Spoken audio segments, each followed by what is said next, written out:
Yo, j'espère que vous allez bien, c'est votre boy Galsen.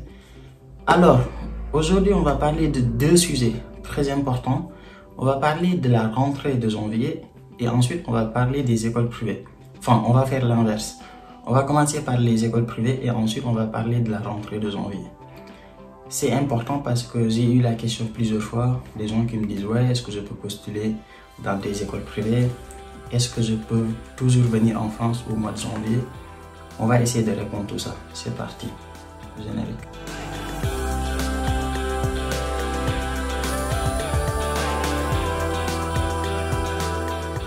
Bon, avant de commencer, juste une petite chanson comme vous la connaissez. Hein. Abonnez-vous, c'est important. Pourquoi? Tout simplement parce que il y a la moitié des gens qui regardent mes vidéos et vous n'êtes pas abonnés, c'est pas normal.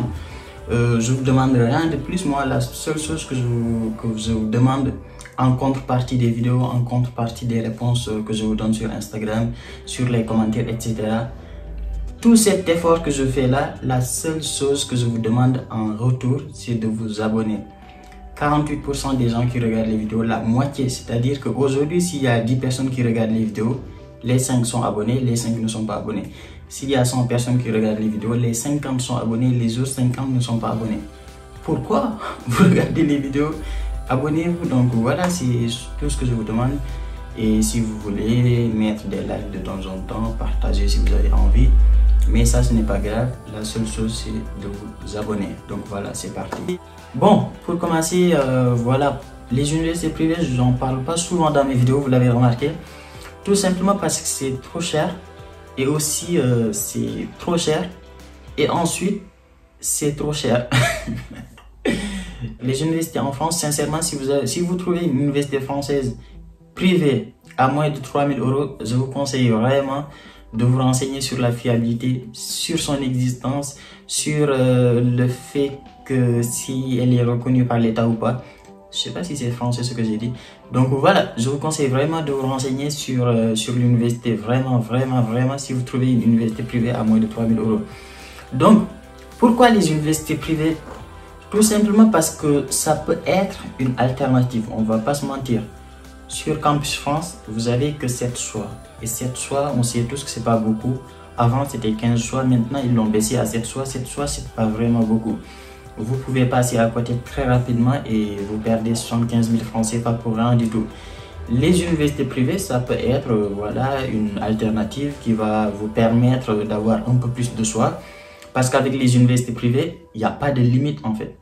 Si vous trouvez 1000 universités qui font votre formation, vous pouvez postuler à 1000 universités si vous avez envie. Maintenant, venez pas me dire, Alassane, quelle université fait transport et logistique? Surtout les gens qui sont en transport et logistique. Je sais pas, tous les Sénégalais ils font transport et logistique ou c'est comment? Je sais pas, en fait, vous êtes nombreux en transport et logistique. Mais bon, bref, vous allez sur Google, vous tapez université privée, transport et logistique, vu que vous faites tous transport et logistique. Vous tapez ça et ensuite vous allez trouver beaucoup d'universités.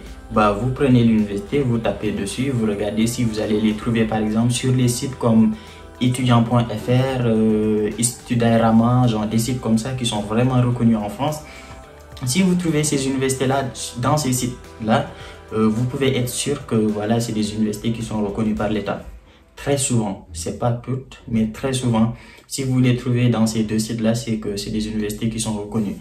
Une fois que vous avez fait ça, vous allez sur le site des universités et vous postulez directement sur le site des universités. Je ne sais pas ce qu'ils vont vous demander, ça dépend de chaque université. Il y a certaines universités qui vont vous demander vos bulletins, une lettre de motivation, CV, etc., etc.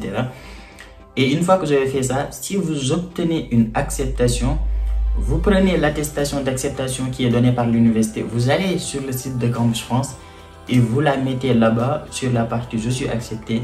Campus France va vous demander des informations sur l'université, le nom, la formation, etc., etc. Ensuite, vous allez remplir votre cursus, etc. Vous validez. Campus France va vous envoyer un mail pour payer les frais d'inscription, passer en entretien et ensuite, c'est fini. Vous pourrez aller déposer votre visa tranquillement. Maintenant, quelque chose.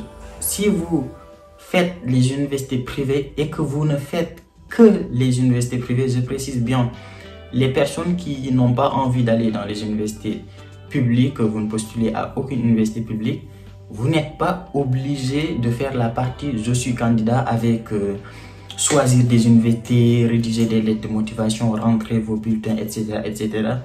Tout ça, vous n'êtes pas obligé de le faire si et seulement si vous postulez uniquement pour des universités privées. En ce moment-là, vous allez juste sur la partie je suis accepté, vous rentrez les informations de l'université qui vous a accepté. Bien sûr, on va vous demander sur la partie cursus, je pense qu'on va vous demander quand même les 3 dernières années avec les bulletins, genre des bails comme ça. Et après, vous payez, ensuite, vous passez l'entretien et vous pourrez aller déposer votre visa tranquillement. Maintenant, si vous avez envie de faire les deux démarches en même temps, c'est-à-dire faire la partie Campus France et faire aussi des universités privées, en ce moment-là, sur Campus France, vous êtes obligé de tout faire, c'est-à-dire la partie je suis candidat, vous remplissez tout avec vos bulletins de notes, avec tout ce qui va avec le choix des universités, les lettres de motivation, CV, tout. Et ensuite, vous pourrez postuler à des universités publiques sur Campus France et à des universités privées à l'extérieur de Campus France. Et une fois que vous aurez des acceptations, vous pourrez faire votre choix définitif en fonction de l'université qui vous intéresse le plus. Les universités privées, j'ai vu beaucoup de gens qui attendent par exemple vers le mois de juin ou bien vers le mois de juillet, ils n'ont aucune acceptation sur Campus France et ils décident d'aller postuler à des universités privées. C'est possible, vous pouvez le faire, mais très souvent ça ne passe pas parce que tout simplement vous avez raté beaucoup de choses. Campus France, si vous avez 7 réponses négatives, c'est parce que très souvent, il n'y a pas que vos notes qui bloquent en fait. C'est que très souvent, vous avez raté les 4 choses qui sont très importantes dont j'ai parlé sur une de mes vidéos. Votre lettre de motivation, projet d'études, projet professionnel et votre entretien. Ces 4 choses-là, si vous les ratez, même si vous obtenez 10 acceptations sur des universités privées, si vous les mettez sur Campus France le jour de votre dépôt de visa, vous risquez de ne pas l'avoir parce que tout simplement, lors de votre entretien, l'avis SCAC a été défavorable. Donc, vous risquez de ne pas avoir le visa. Donc, que vous postulez à des universités publiques ou à des universités privées, les choses les plus importantes, c'est surtout d'assurer votre projet d'études et votre projet professionnel le jour de l'entretien. Parce que ces deux choses-là, on vous les pose le jour de l'entretien. Et vos motivations, etc.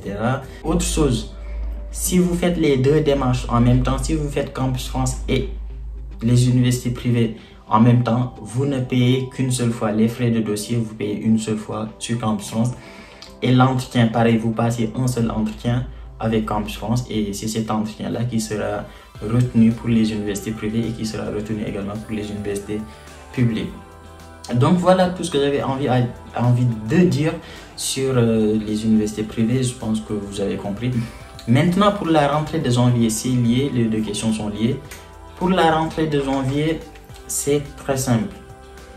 Vous n'êtes pas obligé de faire la partie Campus France parce que vu que vous venez pour janvier, et comme je l'ai dit en début de vidéo, je pense que je l'ai dit, en janvier, pour la rentrée de janvier, il y a très peu d'universités publiques qui font des rentrées de janvier. Donc, si vous souhaitez venir en France pour la rentrée de janvier, c'est très souvent pour des universités privées. Donc, sur la partie Campus France, vous allez juste postuler à des universités privées. Et une fois que vous avez obtenu une acceptation, vous allez sur la partie Campus France, vous allez sur je suis accepté. Vous rentrez votre acceptation, on vous pose des questions sur l'université.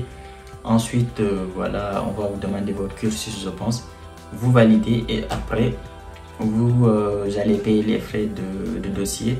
Vous passez l'entretien très rapidement, peut-être vers le mois de décembre ou je sais pas, ou novembre, en fonction de quand est-ce que vous avez validé votre dossier. Et après, voilà, en janvier, si Campus France a tout validé, vous pourrez déposer votre visa très rapidement. Maintenant, mon avis dans tout ça, c'est que la rentrée de janvier, sincèrement, je ne conseille pas trop. Après, parce qu'il y a quelque chose que je ne comprends pas et que je vous conseille d'ailleurs de poser à Campus France, c'est que je pense, si vous ratez votre visa pour janvier, c'est fini en fait pour toute la procédure 2020-2021. Si vous voulez retenter votre chance, il faudra attendre novembre 2021 pour déposer pour la procédure 2021-2022. Et ça, pour moi, ça vaut pas le coup. Vaut mieux faire les deux en même temps, faire les universités privées et les universités publiques en même temps pour la rentrée de septembre là. Comme ça, vous pourrez déposer votre visa tranquillement. Si vous n'avez aucune acceptation pour les universités publiques, vous pourrez choisir l'université privée qui vous a accepté et déposer votre visa. Donc moi, c'est ce que je conseille. Faites les deux en même temps, mais faites pas uniquement les universités privées pour la rentrée de janvier, sauf si vraiment voilà, vous voulez venir en janvier en ce moment-là et que vous avez les moyens pour payer votre inscription pour les universités privées en ce moment-là. Bah écoutez, tentez votre chance et on verra bien si ça marche ou pas. Donc voilà, moi c'est tout ce que j'avais à dire sur ces deux sujets-là. Si vous avez des questions en commentaire, mon Instagram c'est alou-du-baba. Et la vidéo n'est pas encore très longue, je vais profiter en 1 minute et répondre 3 questions très rapidement. La première question, c'est les gens qui me disent ouais, je suis à quel niveau, je postule à quel niveau. Je l'ai dit dans toutes mes vidéos, postulez pour le même niveau ou pour un niveau supérieur. Moi, c'est ce que je conseille. À la limite pour un niveau inférieur, mais surtout évitez de postuler à 2 années derrière, ça risque de bloquer. Par exemple, ceux qui sont en licence postulés en L1, ça risque vraiment de bloquer. Donc, évitez ça. Deuxième chose qu'on me demande très souvent, mais il y a tout le monde qui me pose la question, pourtant j'en ai parlé dans toutes mes vidéos. Si vous êtes cette année-là, si vous n'avez pas encore vos bulletins, vous n'avez pas encore vos résultats, c'est pas grave. Vous allez les compléter. Il y a ce qu'on appelle des rendez-vous de complément de dossier. Vous attendez janvier, février ou mars, vous prenez un rendez-vous de complément de dossier et vous pourrez compléter vos résultats que vous allez obtenir pour cette année-là. C'est aussi simple que ça. C'est pareil pour ceux qui sont en terminale et qui vont passer le bac, qui vont passer le premier semestre, le second semestre, etc. Eux, ils n'ont pas encore le résultat, donc c'est pareil. Vous postulez tranquillement, vous validez votre dossier, vous payez, vous passez votre entretien. Et vers le mois de janvier ou février, vous allez pouvoir compléter vos résultats. Autre chose, troisième question qu'on me pose très souvent, c'est les gens qui me demandent quelles sont les années, quels sont le cursus qu'on doit mettre. En gros, vous mettez vos 3 dernières années plus l'année en cours, ça fait 4 années. Donc les 3 dernières années, surtout, c'est les 2 semestres qu'on vous demande. On ne vous demande pas un seul semestre, ne choisissez pas le semestre. Parce qu'il y a des gens qui font les malins, ils choisissent juste le semestre le plus bon et après ils le mettent parce qu'il y a un seul justificatif et après ils valident. On vous demande les 2 semestres. Maintenant, si votre université fait un seul bulletin pour toute l'année, en ce moment-là, c'est pas grave, vous mettez un seul bulletin. Mais sinon, on vous demande les 2 bulletins de notes des 2 semestres. Donc, pensez-y. Voilà. Pour l'année en cours, si vous n'avez pas encore vos bulletins, vous mettez juste le certificat de scolarité. Si vous avez un seul bulletin pour l'instant, vous mettez un seul bulletin et après vous allez compléter. Donc voilà, je pense avoir répondu à tout ce que je voulais sur cette vidéo-là. Si vous avez des questions en commentaire, comme vous le savez, 1 heure après la vidéo, je suis tout le temps ici pour répondre à vos questions. Donc si vous en avez, posez-les. Mon Instagram, je vous le mets juste là ou là, je sais pas. Donc voilà, prenez soin de vous et nous on se dit à très vite pour une nouvelle vidéo.